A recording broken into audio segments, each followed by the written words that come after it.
I have this interest in just setting the scene or in surprising and delighting people with what they come to at the table. I'm always thinking about who is this person? What is the story I'm telling? And all of those things are what I'm trying to distill in my pieces when I'm telling that story. And I do think that standard affair does that, because I think that standardizes something. It makes it regular. It's creating standard. Yes. And I also think affair too, almost, it's like fete. It's like a little bit of a party. There's something a little special about it. So it's the balance of those two things. To sit down and give that joy and that experience to people at your table is unmatched. Hi, everyone, and welcome back to the Perfect Bite podcast. I'm your host, Sarah Perkins. Setting your table for a meal with loved ones is like setting a scene on a movie set. What do you want everyone to feel? What is necessary? And what's the mood you want to portray? Today's guest is an expert in setting the vibe with any space she's in. Whether it's your next dinner party or simply a cozy cup of coffee to start your day, her pieces not only are timelessly beautiful, but eco-friendly too. Please welcome founder of Standard Affair, Kira Corbin. Kira! Hi. Thank you, Sarah. It was a very lovely intro. I could say more and more and more. I always have so much trouble editing down my intros for people because I'm like, you're doing amazing things. Like, how do I tell everyone in just a few sentences what we're going to be talking about today? Yeah, I can imagine. Well, I'm so glad we met in September in LA at Cherry Jubilee. Truly the world's most like fun and happy and just joyful conference I've ever been to. Just like, yes, totally. It's like Barbie land for food. The energy in there. Yeah, I know. It's very positive. It's like you walk in the room and everybody's just like friends, you know. It feels amazing. Immediately too. Amazing that they took us so quickly with how new you are. Before we get into what's been going on with Standard Affair these days, I always love to take things back to the beginning. So tell us about when you first fell in love with food. What were your favorite foods as a kid, and what was eating like growing up in your house? I don't know if I remember what my favorite foods were. I have definitely always been more of a savory over sweets person. I don't like chocolate very much. It's okay. Which is odd.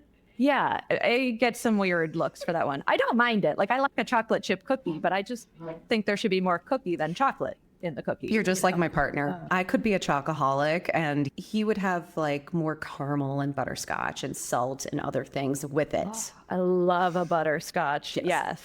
And, you know, like, I'm happy with a bite or two, like a square or two of a chocolate bar. But some people are like, oh my God, I have to stop myself from eating the whole bar. And I'm like, I'm good. I don't need that. So anyway, but back to your real question. My family always loved to cook. It was like definitely one of those families at holidays where if there isn't too much food, then there's not enough. Well, my grandmothers were always just cooking tons, and every family gathering really revolved around food and like a big feast. And I mean, I don't know. I think that really instilled the love of food in me for sure, and cooking, and getting to an age where I wanted to be in the kitchen too, and I wanted to help. And to this day, like, I love cooking. And so much of, I'm sure what we'll talk about, but just so much of my career has come from that really early interest in, you know.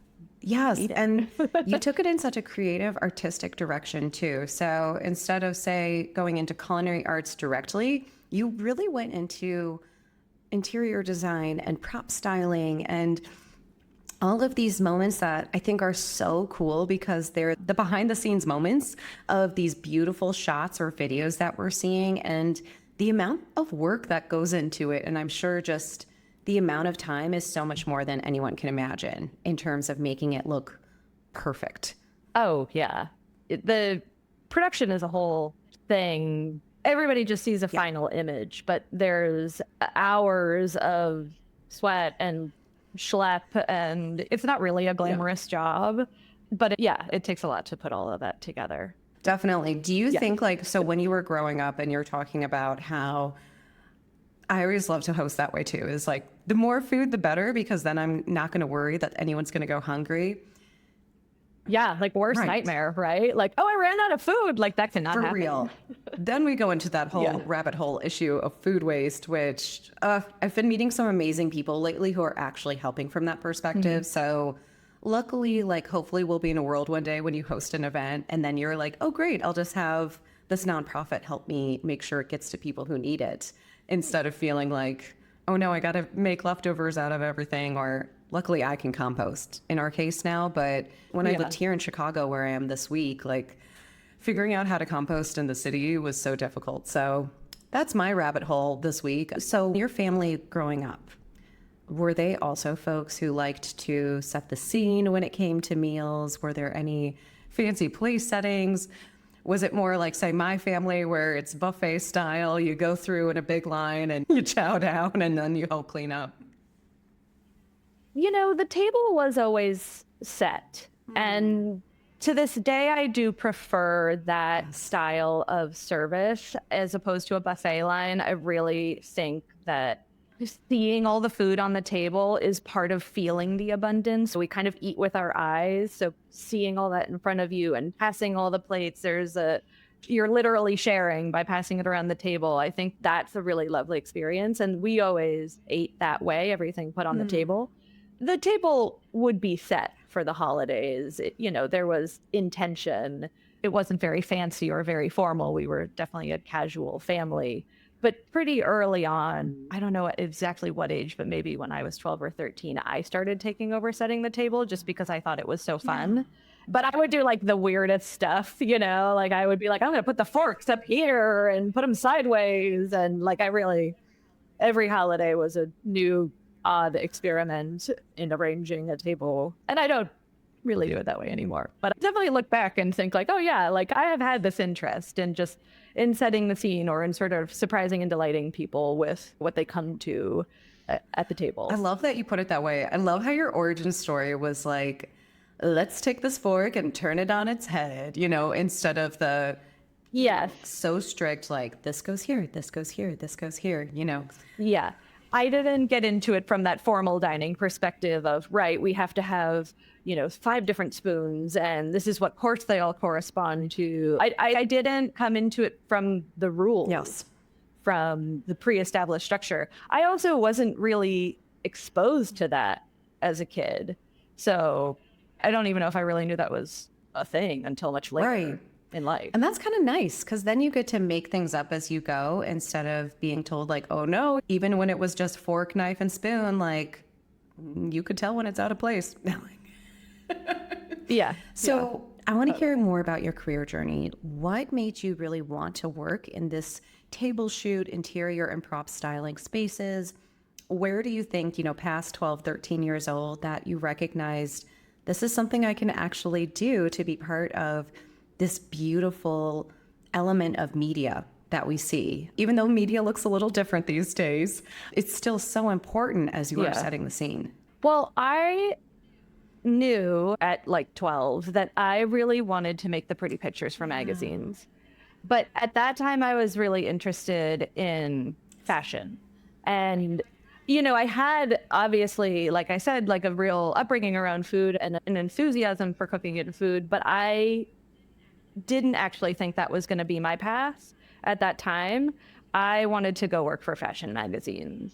And when I got out of college, I did. Like I interned at Glamour magazine was my first internship. And that's where I started to see how it's all really done, what different editors' roles are. And, and I was just going for the photo shoots. I'm like, who does the shoots? How do I get on a shoot? How do I be a part of that? And that was thrilling. And at Glamour, got to assist the sittings editor on a whole bunch of different celebrity shoots. And I was newly in New York, and it was really just thrilling. Like I was really making my dreams come true. Like I had found the place. And then I got a job because interning is great, but like at a certain point you have to make money too, because New York is the place to live. Yeah. And I got a job at Gilt Group. Yes. I'm not sure if you remember that. Oh my gosh, company. I loved them. It was such a cool experience. I know. Because I was on also the lifestyle magazine side of things here in Chicago. So your whole story, I'm like, yes, as millennial women, we were like, being a magazine editor is the ultimate job you can get. And then you're like, you make $30,000. Well, Did you read Jane magazine? I remember Jane. Do you remember I do that remember one? Jane. Oh my God, I was obsessed with Jane. Like obsessed with Jane. Like I just wanted to be that editor in chief someday, you know? But I think I was not trying to be a writer. I wasn't trying to really You were do that. Like I wanted to make yes. the pictures. I wanted to do the visuals. I wanted to be in the pictures. And so Guilt was great because I got a job there on the styling team. All we did was take pictures all day long. And they, at some point, started a food website called Guilt Taste. Oh, yes. And that's right. Mm-hmm. And that was a really different type of product, right? Everything else had been like men's, women's, kids, handbags, shoes. Like it was all sort of in the fashion or maybe home space. And food is a really different beast. And nobody on the styling team, which were all people with fashion backgrounds, was interested in being on those shoots. And that was the first time where my love and interest in photography and making the pictures and cooking and food clicked and came together, because I wanted to be on those shoots. They're like, who wants to be on it? And everybody in the room was kind of like, don't look at me. But I'm over here like, oh, check it out. And that opened a whole new world for me. Once I was on those shoots, once I saw the food stylist and all of that come together, I just loved it. And so I ended up quitting Guilt and going freelance and assisting for a while and then doing that. So it's like, I didn't expect that to be the path. I didn't expect to go into a food adjacent industry, but it made sense. It brought a lot of things together. Definitely. For me. And were you finding that with the food styling, were you more interested in those tips and tricks you hear about where it's like, the ice cream is actually mashed potatoes, or here's how you make something perfect so that it stand up to the light and the time that you're doing it? Were you starting to find yourself being like, but wait a second, what about the props around the food itself? Well, I always did the props. So I came into it from the propping perspective, and that was the thing that I was interested in. And when I left, I assisted prop stylists, and then I started to get my own jobs. I got a few cookbooks. One of my first jobs was Mark Forgione's cookbook. Wow. Which was wonderful. He's wonderful. I worked with Evan Sung on that, who is a friend to this day. So, I got these few really great opportunities, and then that kind of launched me into being on my own. I have always loved stuff, I think. I've always liked things, and the prop styling really satisfied that part of me that wanted to hunt for the items. It wanted to find the perfect items. It wanted to curate them all together into a story. I love what food stylists do. I have so much respect for them. I'm so fascinated by their talents. I never wanted to cook for a living. This may not be true, but I really felt like I really enjoyed cooking at home. It was a way for me after work to go home and decompress. And I thought it would ruin a hobby. You know what I mean? Yes. I have felt that way. And this was already really with writing. Sometimes I'm like, I can't write for fun. I'm already thinking of words all day. Yeah, totally. Prop styling is also hard work. Cooking is hard work in a different way. And what's that thing about a career? I'm sure there's a perfect quote out there somewhere, but I think it's the career that's right for you doesn't feel like work. It feels like play. And prop styling really feels like play to me, because I just I love the stuff, and I love shopping around town, and I love that thrill of the hunt and finding things and pulling it all together. So it just, it really connected. Are you a thrifter as well? Are you someone who loves a thrift store? Oh, yeah. Because I'm getting better at it, but in general, I am that person who would rather go into a place where I'm like, I know this is my vibe. I know this is curated for what I want. Yeah. I think it's truly an anxiety thing. When Forever 21 was a thing, I was anxious every time I went in. But some people too many options. They love the hunt. They love what you can find. And now I'm starting to fall in love with vintage more, because I'm like, it's okay. There's no pressure. Just see what happens here. Unless there is pressure. If you're I gotta go to a wedding tomorrow and I need to find something to wear, then it's tough, right? And so same for me, if I have a job where I need to get all these things and I only have a day to do it, hunting around town at thrift shops to see if I get lucky and potentially find the thing is not, it's not going to work. So there are a lot of times that I'll go to like a vintage reseller, you know, who I know has already kind of done the hard work, right? They already scoured the places or the estate sales, or they've curated a tighter selection. You pay more for that, but like they've done you that service. They've saved you hours. I love that. I should look into that when I'm starting to look for pieces in the future, because again, if I just know someone understands like what's the assignment, then they're probably already going to pull some awesome pieces. And again, you could feel so good about it being a reusable moment. And it's something special and has a history and a story to it. So I want to hear a little bit more about the shoots that you were doing during those days. I mean, you were working with Mark, and some other names on your list include Chrissy Teigen, along with some other big magazine names. Talk to us about the evolution then of your career to get to that point where you're like, whoa, I'm in the same room helping out with this. I always love to hear favorite moments from behind the scenes. And then if you ever had a really funny, like, oopsie moment and how you had to pull it back together. Man, I've been thinking about that one, and nothing comes to mind. Well, that's good. The thing is, I think like oopsie moments just happen kind of all the time. And it's not even necessarily like that I screwed up. Oops. It can be that you were planning on shooting something outside and now it's raining and you have to shoot inside. So sometimes just big pivots happen on set, and like the needs of a shoot will change on set, and you won't always feel the most prepared for that. But the job is really just to adapt. And I think I'm so used to that at this point that it doesn't, I think maybe that's why I'm having a hard time coming up with an example, because I'm like, well, that just happens all the time. Like, we always just have to pivot. We always just have to adapt. We also just like, that's just what the job is, kind of. Okay, well, if that's not going to work, like, what if we did this? Like, there's always just some of that. So very entrepreneurial. But I have had a lot of, totally. Same thing. Like, you're always just putting out fires, you know, and just trying to like meet the goal by extinguishing as many fires as possible.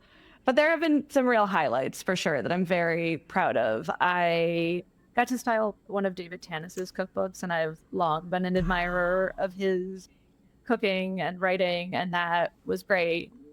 Yeah, there's been lots of celebrities. I really, early in my career too, got to work with Bon Appetit and Food and Wine and Cooking Light when that was still around, you know, Real Simple, just like really great national publications. And I grew up in New England. I grew up in New Hampshire. And so New York was a really big, far away, different world. And I didn't know how things worked. I didn't know there was a sittings editor or a photo editor or a market editor. You know, I didn't know all these things till I got there. But I think this is part of the,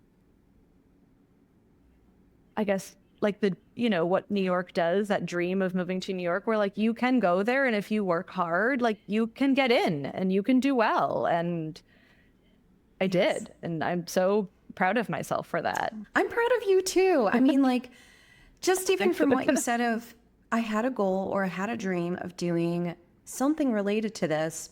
And like you said, it's so important, especially in those early roles in a career at a young age, recognizing like, okay, I'm 22. I guess I'm not going to be editor-in-chief for a long time, because you get to then learn about all these different roles and how everyone plays together. And it really sets you up for if you ever do want to be a founder or a CEO or just running anything, because the more you understand what everyone else does around you, the more you can understand, is the ultimate vision getting pushed forward? Are things actually going well, instead of saying, okay, well, so-and-so says that's okay, so I guess it's fine. So I feel like you've really probably picked up more skills than even just from the creative side of things, the physical work that you were doing. It was, how does everyone go together and what were they doing so they could get to those places? Definitely. I feel like I got to really observe a lot of my clients too. So I have my role to play as the prop stylist, but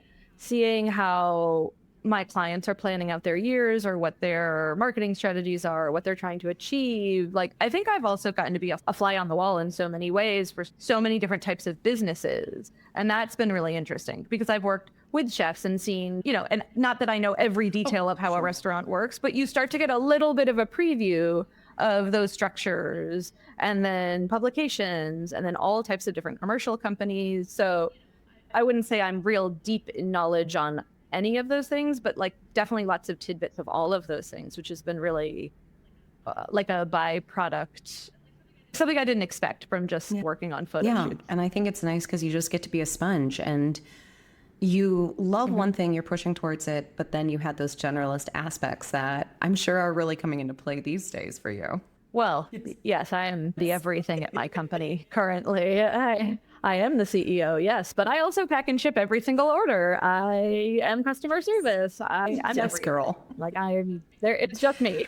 So Been there. it's very new. I really hope to build a team someday. You will. But right now we're just establishing. I love it. Let's talk about that more. I can't believe Standard Affair is only about 6 months old, because it does just seem like it's taken off. Tell us about your aha moment for it. So when did you first start thinking about your line, which is beautiful servingware, plateware, home goods, from the linen side of things as well? And then why did you decide, I'm going to do it myself? What were you seeing was kind of that gap, that moment that you needed to take? Like, this is like a big answer. I have so much to say about. I'm listening. So there was sort of an aha moment, but I think I have to like give you the context to frame that aha moment. And so I've been a prop stylist for a long time. I started in food, like we said, did a lot of cookbooks and food publications and media. And that was when I was living in New York. I moved to Portland, Oregon about 10 years ago. And my work already in New York had started growing into sort of a more lifestyle perspective on things. Because when I even prep for food, it's not just, oh, this is a nice plate. I'm always thinking about, who is this person? What is the story I'm telling? How do these props talk about the greater lifestyle? I think, what does this person wear? What do they do? What's their personality like? And all of those things are what I'm trying to distill in my pieces when I'm telling that story. That's how you have to select for certain characteristics. Yes. So it was really natural for me to want to start moving into like, I want to do dining rooms and I want to do bigger expressions. And moving to the West Coast just really, for whatever reason, I think there is a lot more lifestyle work out here. Interesting. I started working in LA, a lot moving out here. There's a lot more lifestyle and celebrity and interiors. And that was great for me because I was really pushing and growing into those more well-rounded expressions.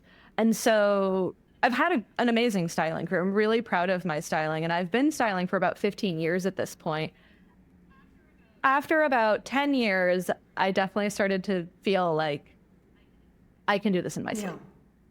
Like, I love this. This is who I am. I really see myself as a stylist. Like, I personally identify as a stylist. I think beyond a career, it's like kind of part of my personality. But also, it's not as challenging or as thrilling anymore. Photo shoots are like old hat for me. That's what I do, like they're great. I'm grateful for them. But I think as creatives, it's really important to keep growing and to keep being challenged. So about 5 years ago, I really started to be like what's next? Like, how am I going to grow? What's my next challenge? I'm ready for more. How does this evolve? And so I opened a shop actually in Portland. Yes, I had a shop very briefly. It was a small home decor shop.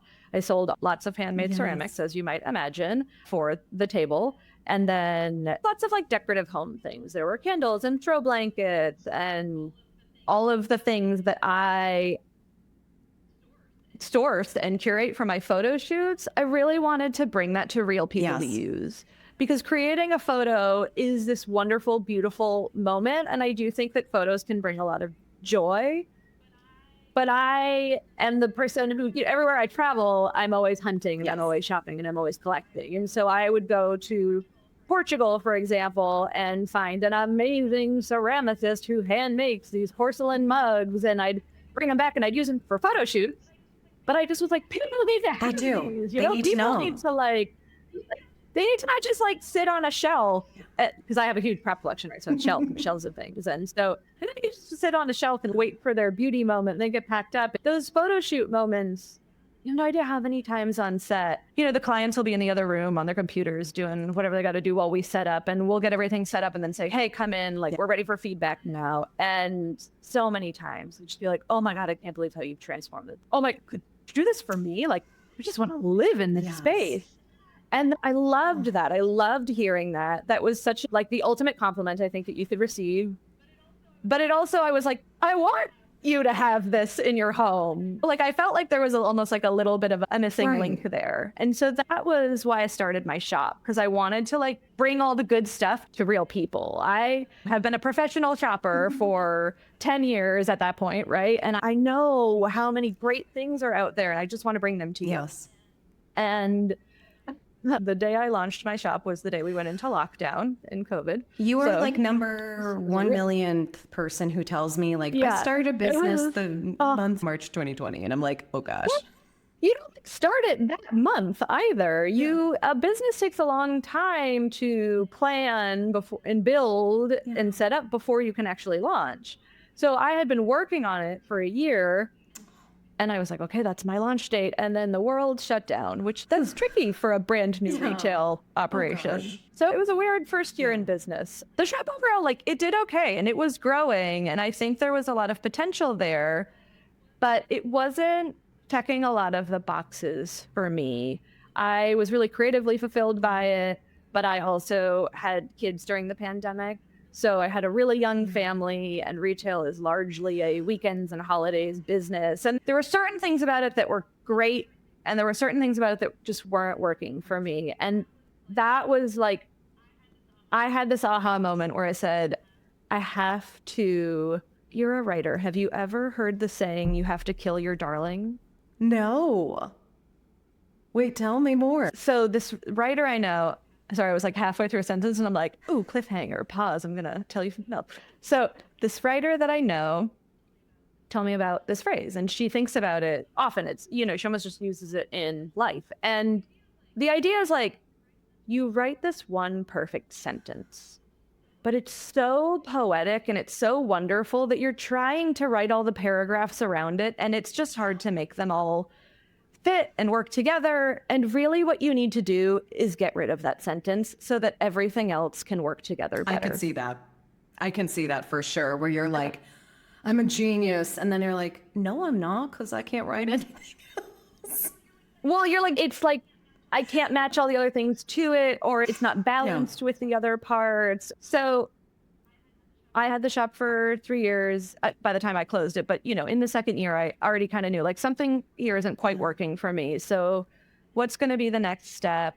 I worked with a career coach. I figured out like what I really wanted to do. And the thing I really wanted to do was make a brand. And it was for the same reason. And that wasn't like an aha moment. Like, I really had to put in the work on that. I worked with this coach. I really did the work, because I was like, I tried this thing. I tried this shop. It didn't go the way I expected it to. I'm only half satisfied by this. I don't want to just keep taking stabs in the dark. I really want to figure out like what the next thing is for me and know that it's going to work. So I knew that the brand was going to work for me. I could make it more of a 9 to 5. It could fit my lifestyle better. There were a lot of things about it. And ultimately I was going to be doing that same thing, like bringing the good stuff to people to really live with. So it was like a take two, like a second shot at the same concept. But I had the shop, and the shop was growing, and I loved the shop. But I'm one person. I'm styling. I own a shop. I've got small children. Like, there are not enough hours in the day. So when am I ever going to find the time to do this brand? And that was when I had my aha moment where I was like, you need to kill your darling. You need to get rid of this shop, even though it's wonderful. But like, you just have to make space for that other thing so that it can really happen. That's brilliant. That's a brilliant way of putting it. So it was like long. It's like, I got to take you back 10 years so that we can talk about, how it all happened. But I think that's life. That's how things happen. They're layered and they all sort of influence each other. I didn't just wake up in the middle of the night one day and go like, I'm going to do something totally random. It made sense. It was leading to it. Grew in that direction. Like what may have been your darling then may turn into something, and will then, with standard of fare, because it's going to be even better. It's going to fulfill you, and like you said, hit more of the mission that you wanted to do in a much more scalable way too, which I think is awesome. Yeah, totally. Yes. So tell us about why the name Standard Affair. And so I love you worked with a coach too. I once worked with a coach when I was doing my first startup, and he's such an incredible person because he also just allowed me to think not only company mission, but me, Sarah, like personal mission, like what do I actually like doing in this world and showing up with that every day. So I like that you can always build a team of advisors basically in life, whether it's in terms of health, in terms of business, in terms of love, like you can always have advisors. Absolutely. So let's get to that moment where you go, okay, this is it. I'm going to do it. And some of those first few steps that you were taking behind it. I mean, naming it was one of the first ones for sure. And naming something these days is very difficult because you have to get the URL and the Instagram handle and you're looking into the trademark and there is not a lot that's available. So it's really difficult. I had probably a half a dozen name ideas before Standard Affair that weren't going to work out. And I just sat down with a friend who works in marketing one morning and we had coffee and pastries and spent 3 hours just kind of brainstorming and putting words together. There's not a big story behind the name otherwise. It just was something that needed to fit the vibe and the intention of what I had for this brand. And I do think that Standard Affair does that because I think that standard standardizes something. It makes it regular. It's, we're creating standards, right? We're proposing a standard. This should be your standard. And I also think affair too, almost, it's like fete. It's like a little bit of a party, there's something a little special about it. So it's the balance of those two things. And I think that Standard Affair is very much about, I always think of it as really, it's a casual sheet. It's kind of like, how do we have a little bit of both things so that we're in balance? That is so creative. Like you said, it wasn't this big thing, but that is so creative in itself. There is clearly a lot of thought to it. And once you broke it down, it makes so much sense.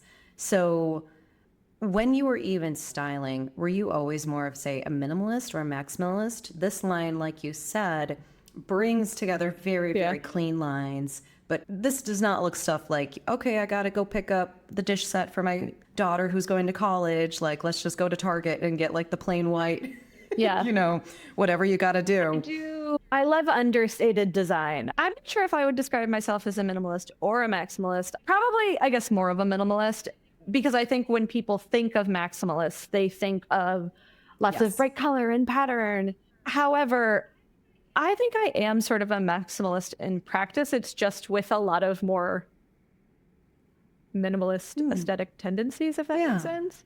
Before I had children, my children are small and my house is not very big. And I really like ceramics, which are very breakable. So when my kids started walking, I took them all out of the house. So the house is really not as decorated as it once was. But I used to just decorate. I called it my beauty clutter. I would just kind of fill up the whole credenza because I would find things or I would buy something new and it just kind of all get piled in there. There was a flow to it. I thought it was beautiful. It was always sort of an exercise in just self-expression for me, but it wasn't an empty credenza with one statue. There was always tons of stuff. So I've always been a beauty clutter kind of person. And I think that is kind of more maximalist in tendency. It's just that the things in general that I respond to I love pattern and texture, but I really like things in general to be more muted tones, really, really dark and desaturated or really light. I like shapes that are elegant and understated. So I think that you take a lot of sort of minimalist leaning things and put them all together and, style. It's like how I do maximalism. That is, that's I how like it. It's very much like, I guess the last few years, the word quiet luxury comes to mind. The idea that something's clean, elegant, classic, evergreen, but still doesn't feel like everyone has it in their home. Totally. And I think that I'm into quiet luxury. I think there's a lot of that I have been into and been doing for a long time. I think in the greater scheme of pop culture right now where that is, I think it can be very plain sometimes. My work has always really been characterized by texture. more than bright color or pattern. And I think as standard of fare grows and different lines are able to unfold, it will remain everything I just said about minimalism and maximalism and texture and color. All of that is really going to play out, I think, in the whole world of what standard of fare becomes. Because I don't want to just do flat linens. My linens are pre-washed so that they're rumply. They have a grid jacquard. They have a fringed edge. I want little extras that add texture and depth to things. So that would continue. I have so many ideas for bedding, for example, so that it's not just like a flat color on a sheet, you know, like, are there really subtle patterns? Are there really subtle textures? How are those things all playing together? I think that's so cool because as you say that, and I've looked at your pieces, there is the subtle texture to the ceramics as well, the beautiful little speckling. Yeah. Again, you're not just getting glazed, smooth, one color, you know, works. Like yours has elements that the more you look at it too, the more quality you see in it and the more special elements that are to it without it, like you said, screaming like other things could do. So tell us some more about... Thank you. That's great. That's exactly the intention. I'm so glad. I'm so glad. Hearing people repeat back to me with words what I have put out into the world visually, it's affirming because I'm like, they get it. They see it. You know, they see what my intention is. You hit it spot on. Tell us then about the design process. Are you someone who's ever done clay work yourself? Because like I've never thrown a pot, and I know like I am someone who I'm like, I could put an outfit together. I always know what I want things to look like, but I don't know if I technically have like the skills to bring design together that well. So like, honestly, things with my hands, I'm like, I'm a terrible artist. I'm terrible at painting. I'd probably be terrible at like making something like actually clean and normal looking. Like it would be like the show Nailed It, but artistry work for me. Like anything takes practice. Like you can get good at anything if you put enough work into it. I really think that's true. I have done ceramics classes before. I enjoyed them. I have been passionate about ceramics for so long. You know, as a prop stylist working especially in food, touched so many ceramics, have been exposed to so many, have sourced so many, have collected so many. I love them. So making them seemed like a really natural thing for me to want to explore. And I did classes. I was not skilled at the wheel. Had I tried harder, I think I could have gotten there, but I didn't find the focus for it. I'm in awe of people who hand make all of their ceramics. And I used to sell a lot of handmade ceramics at my store. And there's so much beauty in that. They're so soulful. So I've dabbled in it. Like I've tried it. I'm not doing that on a continued basis. Like you said, just enough knowledge to be dangerous. Yeah, I did enough to really understand the process. I understand firing. I understand some basic concepts. And I know enough to really respect it, you know? Yeah. So how did you decide on those first few products that you've put into the world? So you've got plateware, you've got some mugs, you have some beautiful linens in terms of a tablecloth. Why did you decide these pieces first? And also, how did you find your manufacturing partner in Portugal? I just wanted to start with the essentials. There was a lot of, I mentioned bedding, I mentioned other things. I have a lot of ideas for where standard of fare could grow and what other categories it could grow into. But repeat myself again, ceramics is just such a passion that it just made sense for me to start here. So when starting a dinnerware collection, I felt like I really needed to check the boxes of the foundations first before going into, you know, like I can't wait to make a teapot and a teacup. And there are other ideas that I have that I hope to explore down the line.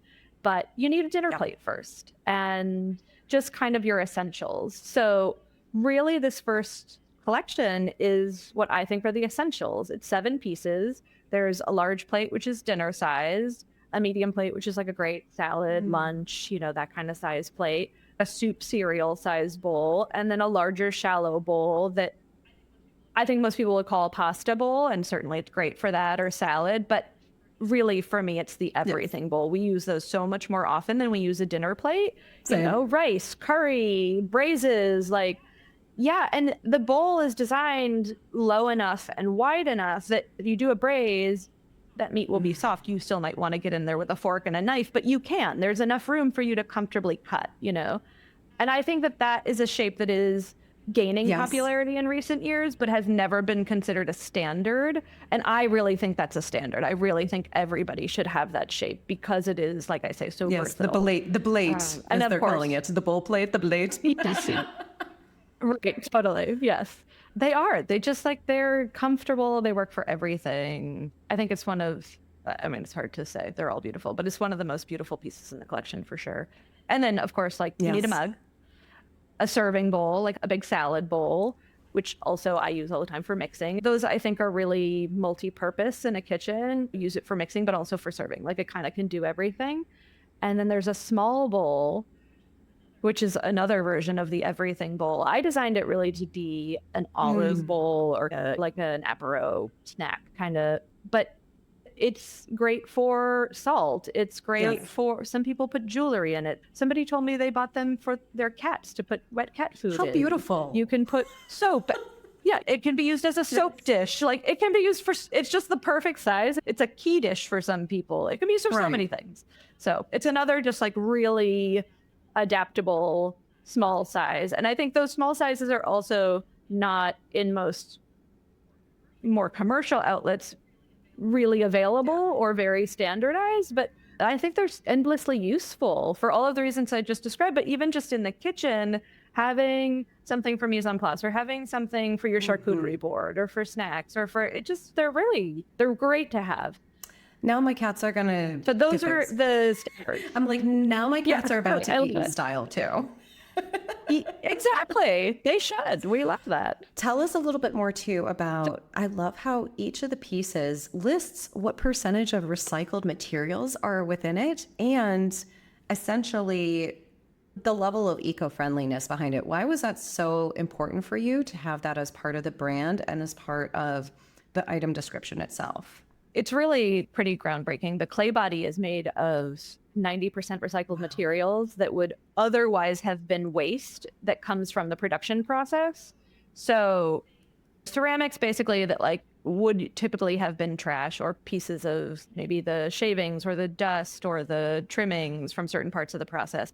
They're able to take all of that and grind it back up and put it back into the clay, which is truly a new technology that is, I mean, it eliminates so much waste from a landfill. It's incredible. Wow. And I'm not trying to make an eco company. That's not the first thing about the company that I want to people to think of the company as, I guess. I think that I just want to make really, really beautiful, durable, long-lasting objects that will make you happy for a very long time, you know, that will make your life better.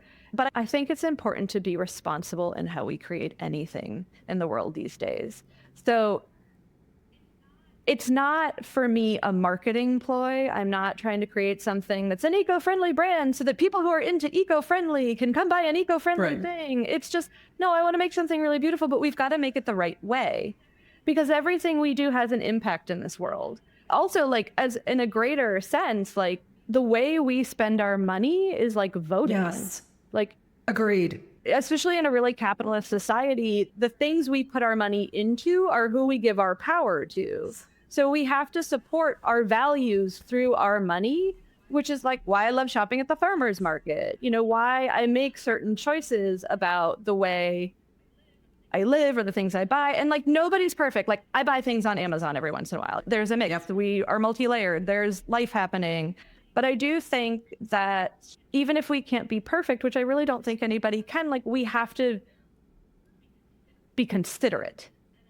And I think that there's a responsibility that comes with creating a product where you have to think about how is this affecting the people who are making it or what it's being made out of or the resources that go into it. So it was really important for me to make my products in a way that I at least felt was really driving towards sustainability. You've made me emotional. Just for that reason. Oh my gosh. I mean, because how you answered that. You know, it's just, I think we have a responsibility to think about the impact of what we're creating. And I think how that is such a part of your brand in a way that, like you said, is considerate, thoughtful, not ploy. And like you said, when you are bringing something into the home, I am someone for many years now, I like almost get joy from donating and clearing things out and focusing on what do we really need? What do we really love? The Marie Kondo way of does this bring me joy? And with your pieces being used at the table, focusing on what's not wasteful and what's purposeful has been so much a part of our conversation today. You want pieces that can last a lifetime. And it's not because they're made out of something radioactive and you just can't get rid of them. Totally. But you did it in a way that's so natural. And again, the solar powered facility was cool for me to read about. And I am one of those people, like you said, where certain brands, like maybe I used to go to them in the past, but if they don't match my values these days, then I purposely vote with my wallet. And that's how you hit people the hardest too. So I'm excited for people to start putting their money behind your mission and your values, because I think they're shared with a huge market for sure. Let's talk about that market. So again, yes, you have a site where you can buy these gorgeous products. This is consumer focused, but I did want to ask you, like, are you starting to build partnerships with restaurants or restaurant groups so that as you're actually dining out, you're on standard of fare plateware?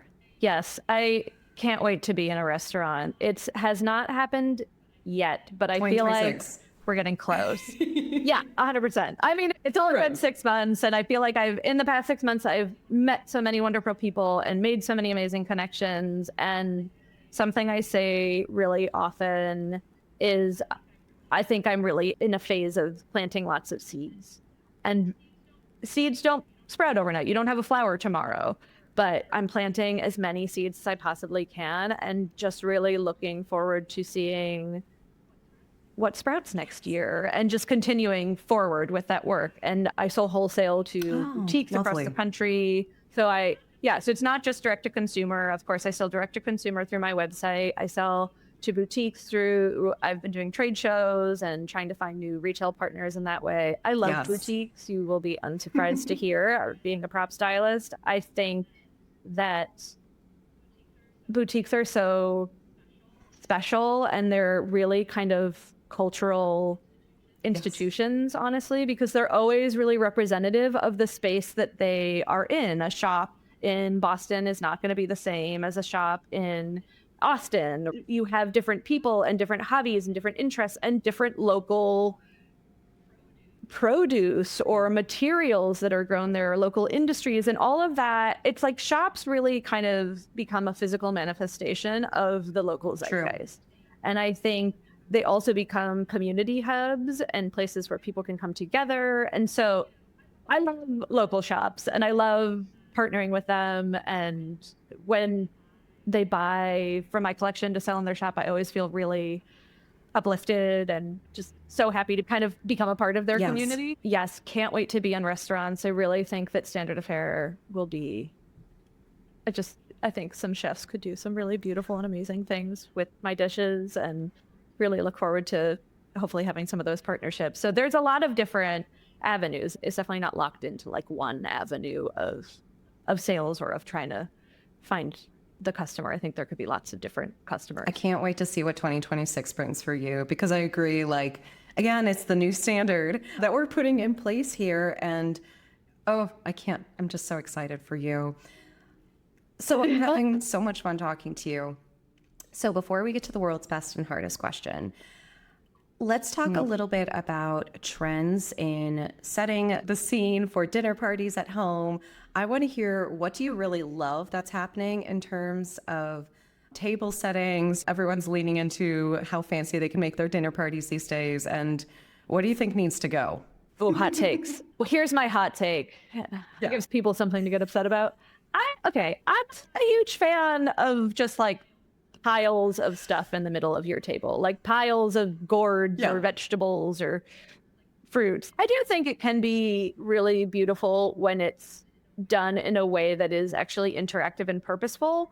So for example, I attended a party where the table was a whole landscape of fruits and vegetables, but it was all snacks. It was all things you could eat, right? So the idea is that you like pick off those grapes and eat them. But when it's like, I'm just putting a whole bunch of pumpkins or gourds or fruits here, I bought, like, and they're just lining the table, but like, don't touch them. That's not what we're eating. That's not for eating. I always am kind of like, but then what happens to us afterwards? Like, is it just going in the compost again? Or is that it? Like, it was just supposed to be pretty, and it doesn't connect for me. I'm kind of like, but why? So it's decorative, that's nice, but it's decorative without like a Purpose, without a soul, without a real, like if it could be decorative, like I said, and interactive, or decorative, and then I think it's really different. But I prefer, of course, like I mentioned very early on, to like really just fill that space with the meal, with serving platters, like with your collection of ceramics filled with all the food. I think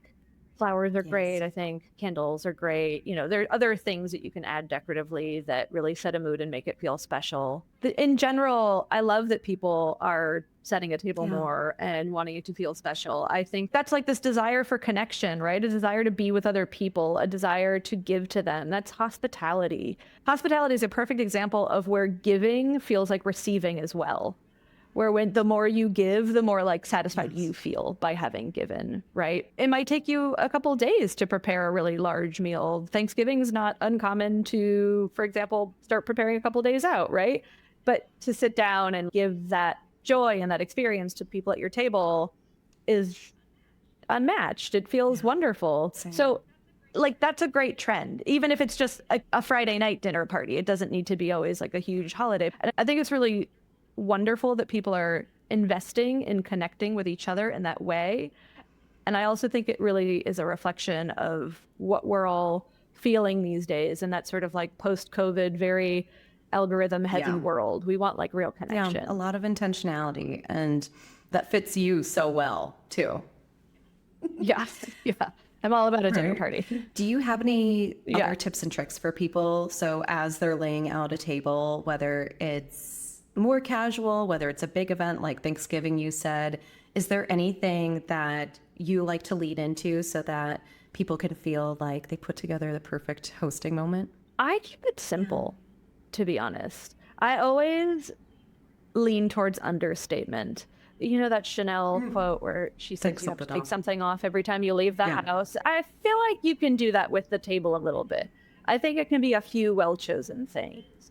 And really, I think that's just maybe some flowers, and they don't need to be crazy expensive, exotic, out of season flowers. It can be something very simple. It can be all one flower from the bodega on the corner, or it can be something from your yard. I think lighting is really important.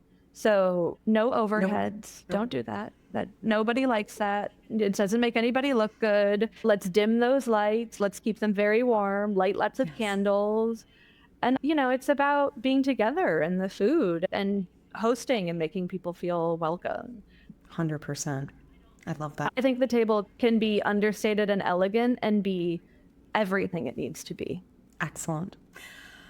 I know you're 6 months in, but what are you most proud of so far? And I love that we are going to be talking beginning of the year here as the episode comes out. How do you want to continue to grow? What do you think is really next in the journey?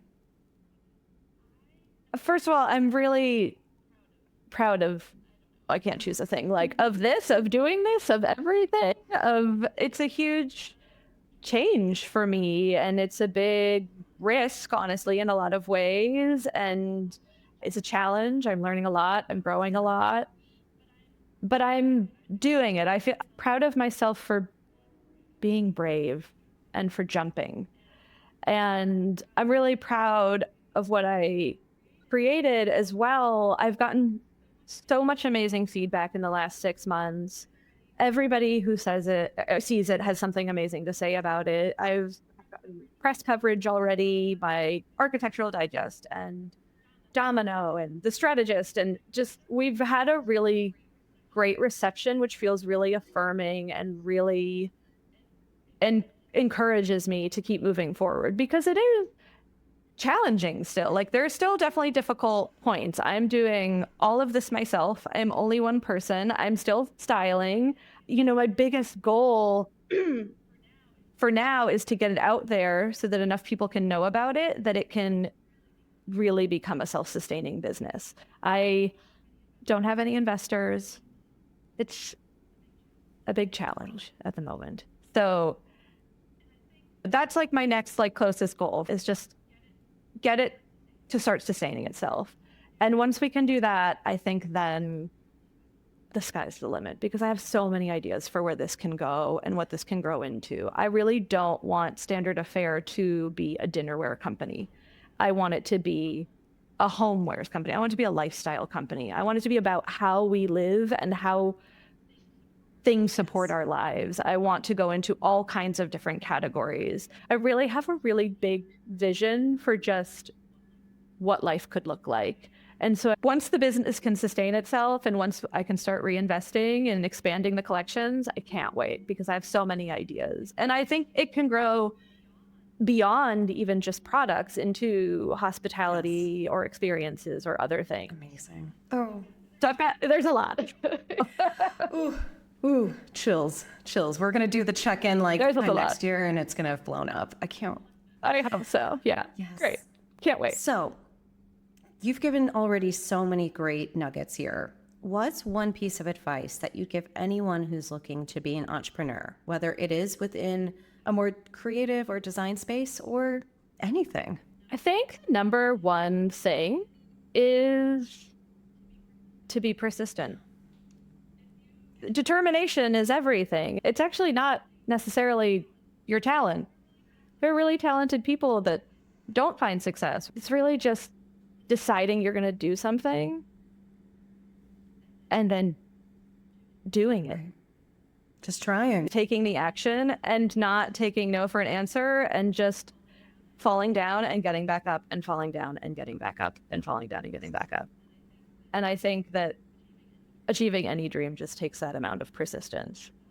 So do all the things, like read all the books, get a coach if you feel like that could help you, network. I mean, do all the things that anybody should do. If I had to like kind of nail the one piece of advice that I think could like really, is that you have to be persistent. You have to expect to fail a lot of times. It's not going to be easy.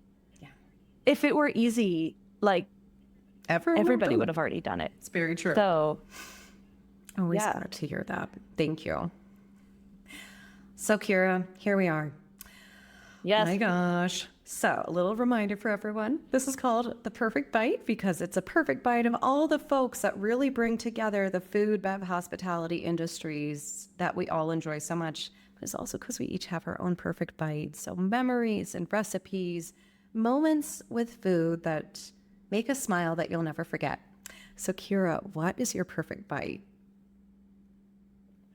Oh my God, this one I've actually been thinking about since we met at Cherry Bomb. And I feel like this is such an easy question to overcomplicate, because is it like the one in my whole life that was, from, so then I have to choose, is it the one from my childhood or my grandmother's this, or is it the last meal I eat before I die? Or I feel like, it could turn into such a big, It's very philosophical.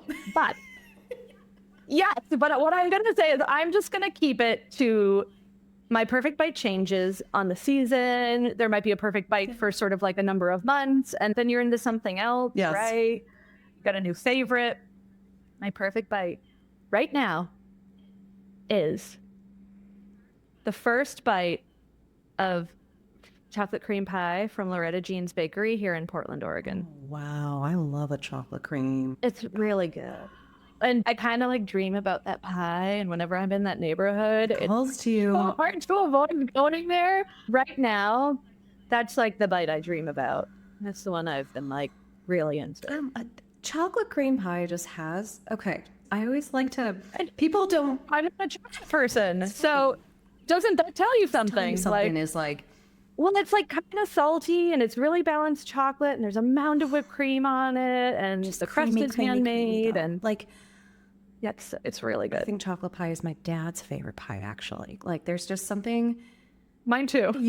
I always love to analyze people's answers sometimes these days. And I think it fits you because it is something that feels like the best of something that's so simple, but you'll go back to it over and over again and not get tired of it. And that there's special. Also, it's the first bite. Because by mid-pie, like, I can't finish a whole slice on my own. It's too much. It's a slice to share. But, like, that first bite is, oh, my God. And then the second bite, you're like, oh. And then you start to get saturated. So, like, then it starts to wear off. But there's magic in the first bite. Yes. Kira, this has been so fun. And thank you again for just how you approach your work, everything you're doing. Can you let listeners know where to find you? So the Standard Affairs site, your social accounts, any venues and partners we need to know you about so that they can start living better here. Yes, absolutely. Thank you. Standard Affair is at standardaffair.com and at Standard Affair on Instagram. My website is similar. It's kiracorbin.com and my Instagram is at Kira Corbin. We're in some retailers across the country and online, so look us up. Thank you again so much for joining me, taking the time. Just such a joy, truly. Thank you, Sarah. I really appreciate it. It's been lovely. And everyone, thank you so much for listening in. This was Kira Corbin's Perfect Bite. Thanks for tuning in to The Perfect Bite today. You can listen to future episodes on Apple Podcasts, Spotify, and anywhere else you listen to podcasts. Thanks in advance for subscribing, rating, and reviewing. You can follow The Perfect Bite on social media at Perfect Bite Pod. Now go get something good to eat.